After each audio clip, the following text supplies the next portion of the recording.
ഉൽപ്പത്തി പുസ്തകത്തിലെ 5-ാം അധ്യായത്തിൽ ആദം മുതൽ നോഹ വരെയുള്ള വംശാവലിയാണ് പ്രതിപാദിക്കുന്നത്. 5-ാം അധ്യായത്തിലെ ഹെനോക്കിനെ കുറിച്ചാണ് ഞാൻ പറയാൻ ആഗ്രഹിക്കുന്നത്. ഈ ഹെനോക്ക് ദൈവത്തിന് പ്രിയങ്കരനായ വ്യക്തിയായിരുന്നു. പ്രവാചകനായ അദ്ദേഹത്തെക്കുറിച്ച് പുതിയ നിയമത്തിലെ യൂദാസിന്റെ ലേഖനത്തിലും പറയുന്നുണ്ട്.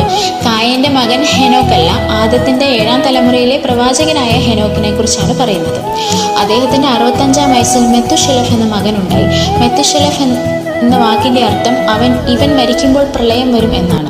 പ്രവചനപരമുള്ള ഹെനോക്കാണ് ആ പേരിട്ടത്. ഈ പ്രതിസന്ധി ഓർത്ത് വേദനിച്ചാവും അദ്ദേഹം ജീവിച്ചത്. ആ സഹനം ദൈവത്തിന് കാഴ്ചവെച്ച് ജീവിച്ചതുകൊണ്ടാവാം അദ്ദേഹം ദൈവത്തിന് പ്രിയപ്പെട്ടവനായി മാറിയത്. അങ്ങനെ 365-ാമത്തെ വയസ്സിൽ സ്വർഗത്തിലേക്ക് എടുക്കപ്പെട്ടു എന്നാണ് വായിക്കുന്നത്. പിന്നെ ആരും കണ്ടിട്ടില്ല. അതുപോലെ മക്കളെ ഓർത്ത് വേദനിക്കുന്ന മാതാപിതാക്കൾ തീർച്ചയായും വിശുദ്ധരാണ്. ആ പ്രാർത്ഥന ദൈവസന്നിധിയിൽ കേൾക്കും. പ്രാർത്ഥന മക്കൾക്ക് സംരക്ഷണവുമായിരിക്കും. അങ്ങനെ ഒരു കുടുംബം മുഴുവൻ